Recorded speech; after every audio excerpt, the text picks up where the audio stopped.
Zuba za Amerika igihugu ca Mexique n'igihugu ca Canada rero ibihugu twavuze bimwe bimwe vyaramaze kuba vyigira Senegal vyarayoroheye iratsinda Mauritania nubwo Congo yatsinze Sudan ariko hari ya Côte d'Ivoire twababwiye ko yatsinze Kenya ironkera itike kuko ni difference nota rimwe ariko tugaruka kuri pool yari igoye ndavuga ni pool rimwo Benin Afrika y'Epfo Nigeria u Rwanda na Côte d'Ivoire ntiyorohewe Côte d'Ivoire ntiyorohewe iyi equipe ariko atsinze bitatu kubusa bitatu kubusa Côte d'Ivoire yarorohewe ariko ahubwo equipe itorohewe ni Congo yakina na Sudan ya gatatu Congo gusa yashoboye gutsinda itsindo kimwe cyakare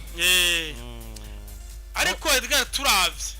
ivyaraye bibaye nibaza yuko agashavukaniye ku banyabene yes navuga agashavu ku banyabene ko nikobura kuko numwe mu migwi warurindiriye results za kuva ku mwanya wa nyuma nuvuga ati kwino journée ya 10 ya nyuma twoca duhera kikino muri mutsinda duhere mu itsinda rya mbere Egypt yoyo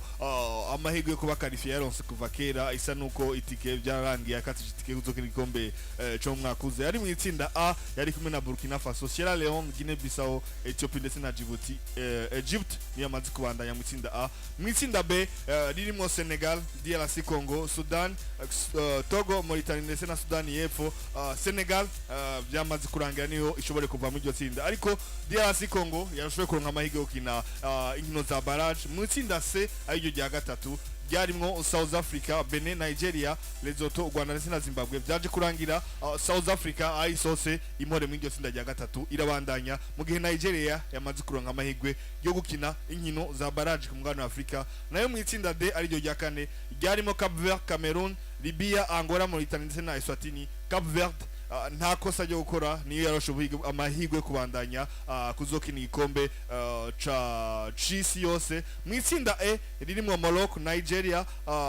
Niger, Tanzania, Zambia, Congo ndetse na Eritrea. Maroc nta kosa yakoze niyo isohotse mu itsinda mahoro. Mu itsinda F ryarimo Côte d'Ivoire, Gabon, Kenya, Gambia, Burundi ndetse na Seychelles. Aha byarangiye Ivory Coast ari ibandanije akaba ari iroshowe kuronka amahirwe kuzokina inkino z'igikombe cy'isi yose ndetse Gabo navuga ati yagize amahirwe yo kuzokina inkino za barrage ku mugabane wa Afrika. Mu itsinda G ryarimo Algeria, Uganda, Mozambique, Guinea, Botswana ndetse na Somalia. Algeria sose amahoro nta kosa na ito yakoze niyo yarasama amahirwe kubandanya. Mu itsinda H ryarimo Tunisia, Namibia, Liberia, Malawi ndetse na Guinea Equatorial, Sao Tome zazi zitandatu. Tunisia nta kosa na ito yakoze niyo shobora kubandanya. Mu itsinda rya nyuma ni I ryarimo Ghana, Madagascar, Mali, Comores, South Africa, Chad, Ghana nta kosa na ito yakoze niyo shobora kubandanya. Iyo niyo migwi 9 kugeza ubu yamaze kubandanya nayo imigwi 4 izokina match za barrage nayo yamaze kubandanya kiki. Yes, imigwi 4 ni Gabon, Nigeria, Cameroon nande na Congo. Ya na Congo. Niyo izoshobora kina izo nkino za barrage ariko ku munsi wejo kuko abo bandi twumvise yuko bo baronse qualification nyene bisa n'ivyo ragato ariko iyejo iyerekeye Afrika y'Epfo kuronka qualification ni ibintu vya ejo twarabivuze vyayona ko bishoboka ariko Benin Nigeria iraza uitwa Victor Osimhen akubiti triple nagashavu kenshi ariko sha nagashavu kenshi uko twabivuze impamvu keke yaravuze rero waravuze ngo nkuko twabivuze ati nkuko twavuze burya prediction yeje niyo yashobotse Nigeria nta kosa yakoze imbere ya Benin hari Osimhen triple kabisa bitatu yarumu icabaye kuri Nigeria kiki imbere ya Benin kikugaragariza nyene ko Benin yari ya profisa makosa yaba yari ya profisa makosa mu bisanzwe rino gutsinda n'iryo tsinda rya mbere ryari mwakajagari kenshi cyane amanota vraiment ubona yuko agenda ku muntu harimo ibiharuro byinshi atarafise ububasha bwo kugira uri kuraraba rero kiki iyo ushaka qualification ukeneye victoire imwe sinzi kuri kuranyumva iyo ushaka qualification hasigaye match imwe nyimbo yimerita witsindira match kuko South Africa mu biharuro byayo hari ibyo Nigeria ikeneye kubakorera muga Bene niyo yari mieux place niyo ifise amahigwe yategerezwa kugira ububasha bwo kugirane bwo kwitsindira match ariko umwe wagomba gutsinda uprova kugiye umeze neza wewe nta namahigwe afise nkayo wewe ufise araja gukubise bine uwo muntu abayerekanye yuko ayo mahigwe aro yafise muguri muto wo kugenda hari yego kabisa ahubwo ikigaragara abababaye cyane ni ba Nigeria bo kuvuga ngo ubu bushobozi twagize bwo gutsinda bine ku match ya nyuma taco duca twokora kubera iki butabayeho muri izi match twatakajemo ama match menshi za gutsindwa n'u Rwanda namakosa aba yarakozwe nande hano ikipe y'ukwicuza ni Nigeria za Cameroon zose izo za Cameroon nazo hari ubigeze ko hari ibyo urikoragira South Africa yabitomboreyemwo mugabo mu kubitomboreyamwo kwayo nayo hari kosa itakoze yagufatiye u Rwanda irugenda kuruhereranya ahantu igenda kuruhereranya ahantu bita Mpumalanga iba kubita bitatu byiza buri uzutinya match biba bitatu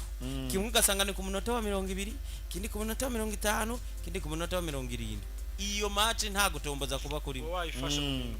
wayidominye ukayikoramwo ico wifshaki South Africa rero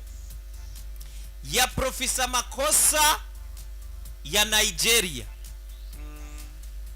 kuko muri iri yatsinda ikipe yitwa ko yari ikomeye twana yari yahawe kuyobora tete yanuze ya pool yari Nigeria muga ibyo Nigeria itakoze South Africa yabikosoye niyo yarangiye igira usubiye inyuma gatoya South nayo nyene ubwo yaronse qualification hariho ama risk yishizemwo yugukora makosa yukuja gugira igiza mahirwe amakosa yagiza amahirwe menshi kuko ni risk bishizemwo yukugenda gukinisha abakenye batari kuri bakwa amanota 3 bikarangira ugiye muri mondial yumvira ariko kandi ugasanga hariyo match ya Zimbabwe yakunaniye gutsindira muhira uheruka kwa amanota 3 barabikubwiye hari amariske yishizemwo nayo nyene hari ibyo yigukora ava ibaze nkayo 5 iyi yaronka yari kuba yikalifiye ava cyo kimwe naza kuri journée ziriya rero my second home yaraye irose qualification I'm proud of them South Africa yagiye mu gikombe cy'isi yaherukayo 2010 iyagiyemwe itabikoreye kuko yakigiyemwe kubera ko icakiriye ariko Superf nayenze ko tuzoba turi kumwe na Cape Verde none wanyihindu jewe n'abanyakape vere vraiment South Africa wumva ni gihugu nabayemo kimpa indaro kimpa amazi yo kunywa kimpa utwo kurya urumva cyampaye n'udufaranga cyantije ubuzima bw'imisi namaze urumva ico ni gihugu kigira kabiri kuko nico gihugu maze kubamwo inyuma y'u Burundi noba vraiment ntashima ntagize